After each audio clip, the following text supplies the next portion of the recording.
MTV Bass. Hey, you wanna be in MTV? Ça c'est ma nouvelle maison. Hey, ça c'est mes gars. Ça c'est les gars qui me surveillent. Ah, boss man. Ça c'est ma nouvelle maison. Comme au Sénégal, les dirigeants ils sont nuls. Je m'épanouis ici. C'est comme ça que ça se passe. What's 50 grand to a motherfucker like me? Can you please remind me? Fall so hard, this shit crazy. Y'all don't know that don't shit phase. And as we go, 0 for 82 when I look at you like... Shorty, c'est lui qui fait les échauffements. C'est lui qui me met bien à l'aise. C'est son truc une fan. Must be German. Verstehen Sie nicht, ja? Tyson, Jordan, Game 6. C'est lui qui s'occupe de la presse. L'entraîneur adjoint. Il était un très grand joueur de lutte. L'entraîneur des gardiens. Let's get faded. Liberties for like 6 days. Gold bottles, soul bottles. Spilling ace on my sick days. Hi, my name's Campbell Watt. I'm a sports masseur. I've been massaging Mr. El Hadji for a while now. I'm a masseur and I massage him to look after yourself, be yourself, and score lots and lots of goals.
overcome.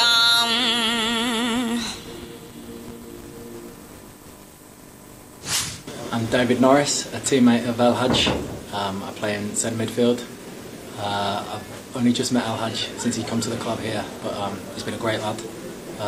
Can't get the ball off him, but he's been very good to me, and I've enjoyed playing with him so far. And once you persuade El Hadj to come back, you won't be sorry. He's some player, exceptional, special, and hopefully he'll be back playing with you soon. Hi, I'm Aidan White. I'm a left back or winger at Leeds United. El Hadj Diouf is brilliant. He's a fantastic player. He's really experienced, been at some wonderful clubs and had a fantastic career, and has really helped the team. You know, he's strong. He keeps the ball well, and up front, especially, he scores goals. And El Hadj is a great player. When I see Diouf playing, I enjoy. Diouf for me is a great player, great person. That's Diouf. Well, Diouf is a funny guy, you know. Nice to be around him. If you don't know him, you can judge him, but when you get to know him, he's the nicest person in this world, man. He's a very good lad. Come up. I'm a winner. Je suis un gagnant. Hey, I'm ready.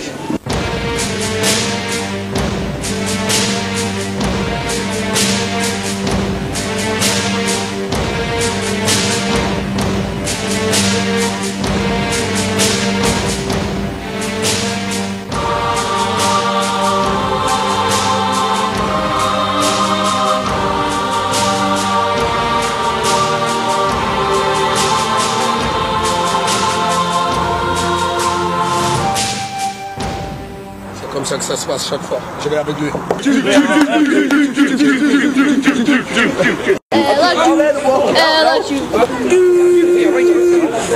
He brings a lot of the other younger players into the game and helps them on all the time.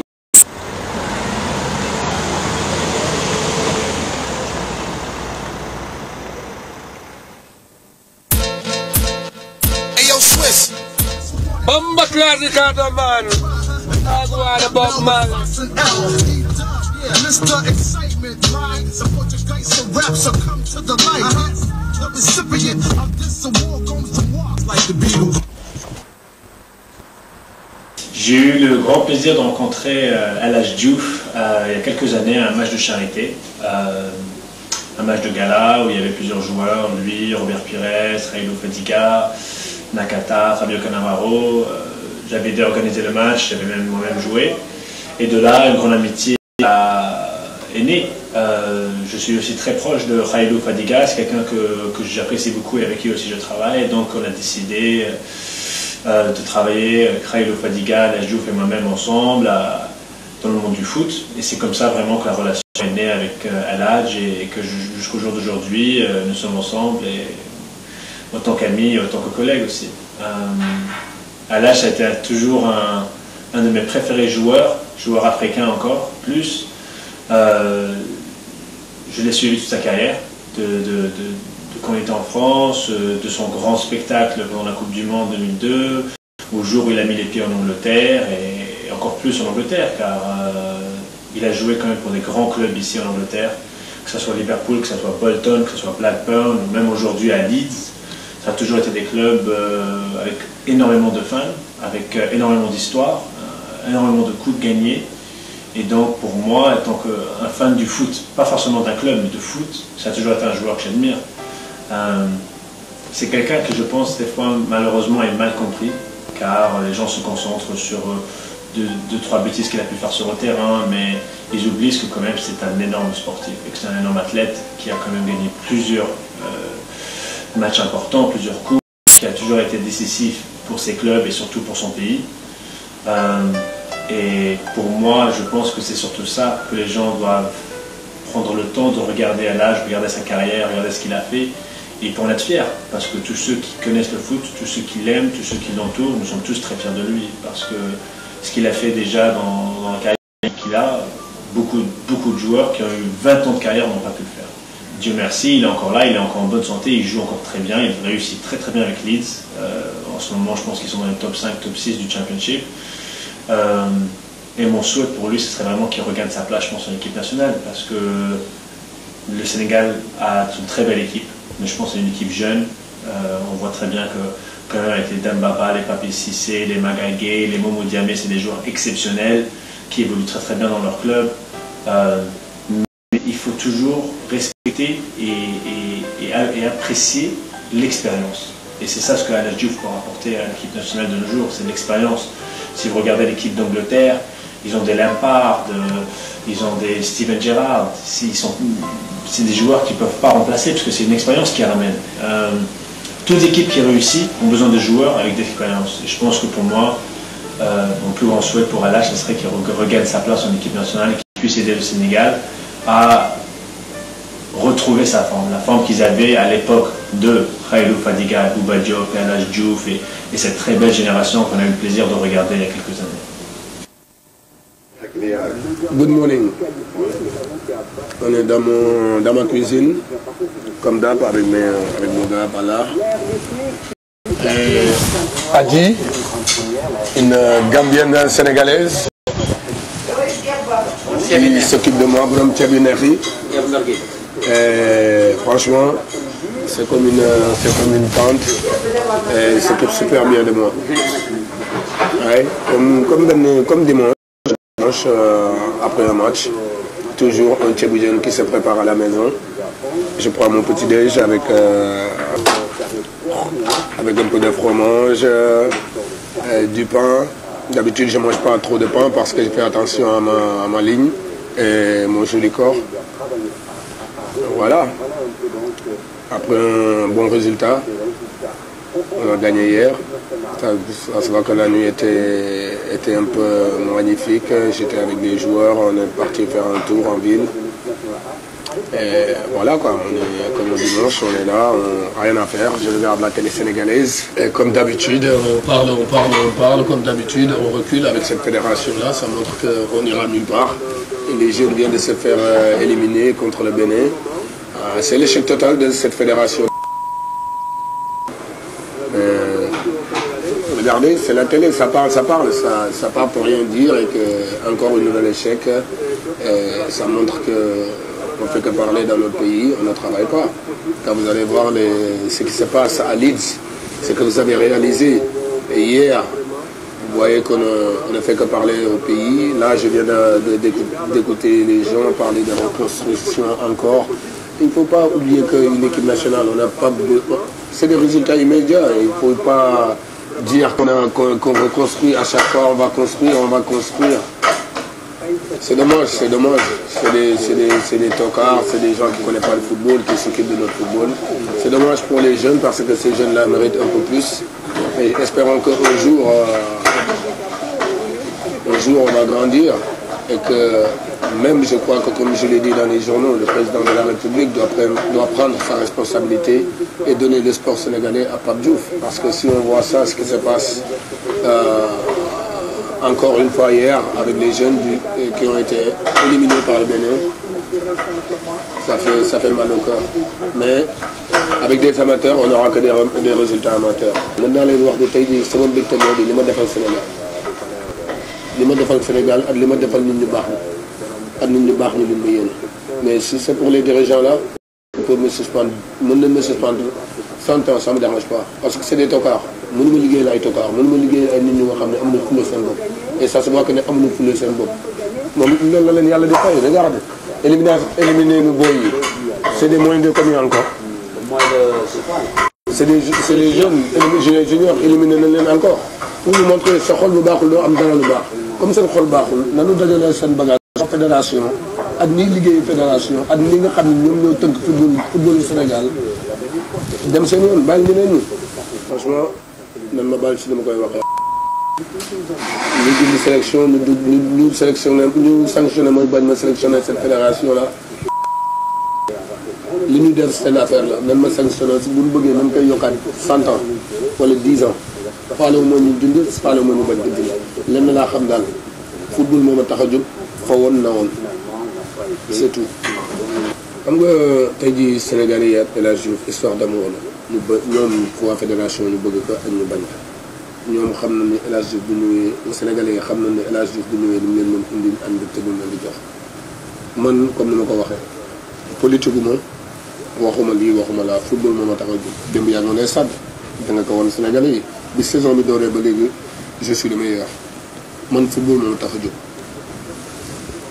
Sénégalais yi nag El Hadj Diouf la ñu bëgg mu dellu si lu tax ñu bëgg El Hadj Diouf mu dellu si parce que xam nañ ni leen manqué man comme ni ma koy yàgg di waxe moo di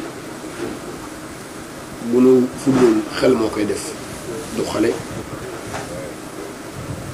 mën na nekk xale bu am xel mën na nekk mag moo am xel mais football la ñu wax Ryan Giggs mu ngi nii di football xoolal Alex Ferguson bu demee ba nga xam ne tey jii métti na wala wala tey jii match yi am intensité wala match yi nga xam ne yu gën am importance lan lay def day woo Ryan Giggs day woo Paul Scholes ba tey jii nii Paul Scholes Ryan Giggs ñoo dàq football xale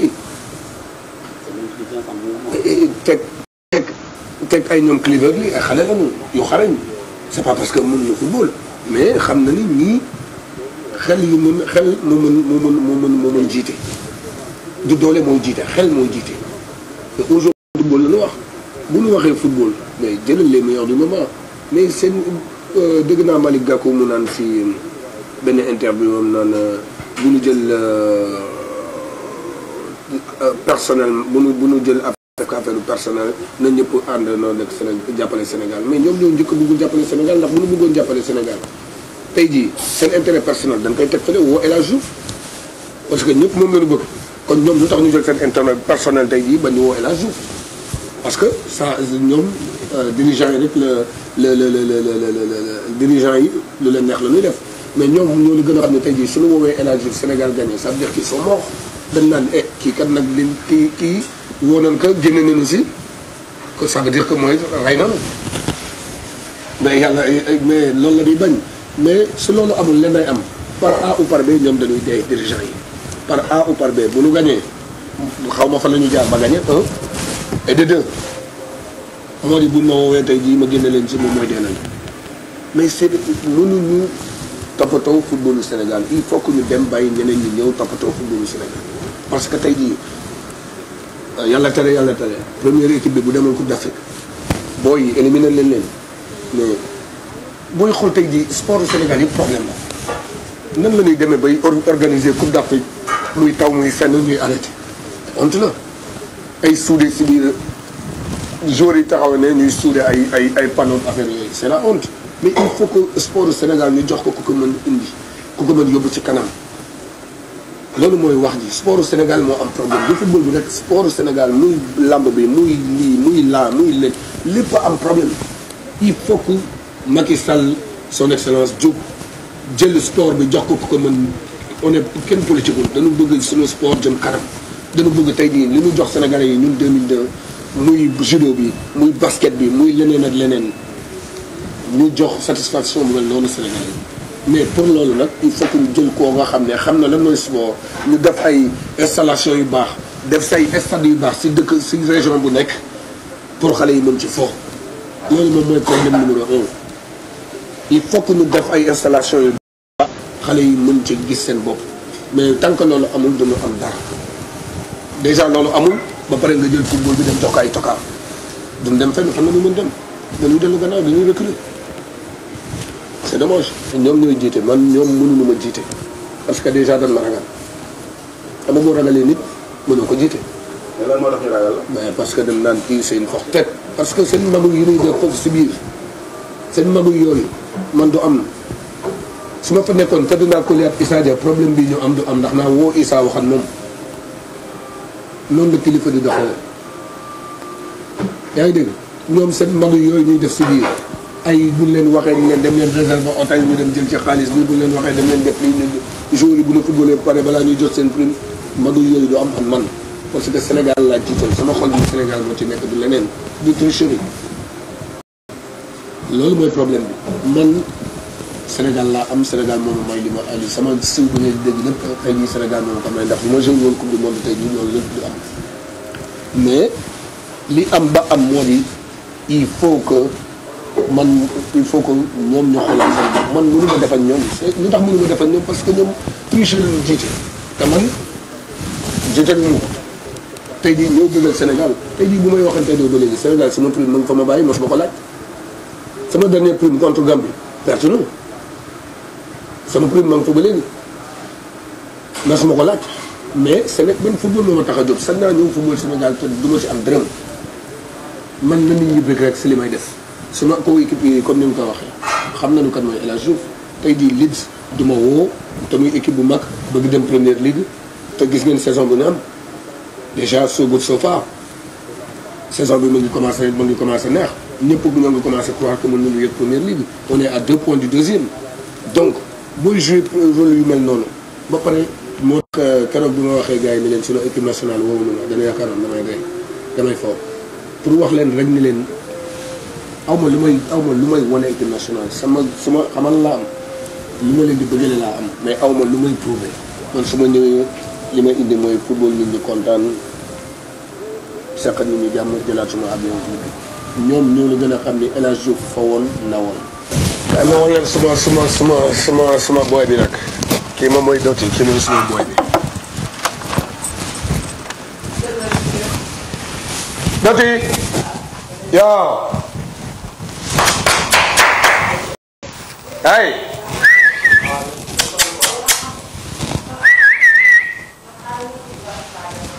yeah boss doucement. Viens là. Viens. Qu'est-ce que tu veux? T'es gentil. Hey. T'es gentil. Come here. Hey. Donne la patte. Donne. T'es gentil. Hey. Commence.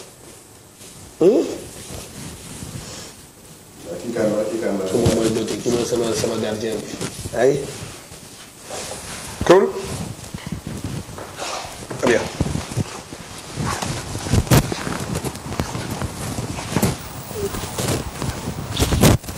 Relax, hey. You cool? Good boy. Hey, be good. Come here. Kii moom mooy sama gardien bi. Siki. Hey. Siki. Fii Manchester la. waaw Bolton entre Manchester ak Bolton. Chorley New Road. fii laa dëkk ak sama famille c'est dommage nag fekkul leen fii ñoo ngi Sénégal mais bu ñu demee Sénégal da nga leen di gis parce que mercredi incha allah dañuy dem Sénégal. fii nag mooy sama kër fii laa dëkk depuis ma jóge Liverpool ba léegi. mën naa wax ni ça va donc koy sant la parce que nit ku nekk tey jii li ngay bëgg moo di am foo nekk foo dugal sa famille. That's my house baby. Come here. Show me good boy. Hey, you good boy. Yeah, man. Good boy.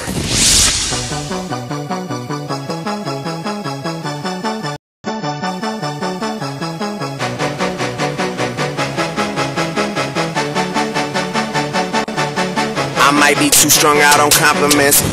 That's my Chrome Cadillac. Yeah, boss. That's my Chrome Cadillac. Là, fii la ñu dëkkee gis nga sama voisin yi. fii benn jour bu dëkk Wigan. benn jour bu joué Wigan moo dëkk fii. fii la dëkk comme ça. Up, well, where'd I leave it at? I know I exaggerated things, now I got it like that. Tuck my napkin in my shirt cause I'm just mobbing like that. You know good and well that you don't want a problem like that. You gon' make someone around me catch a body like that. No, don't do it, please don't do it. Cause one of us goes in and we all go through it.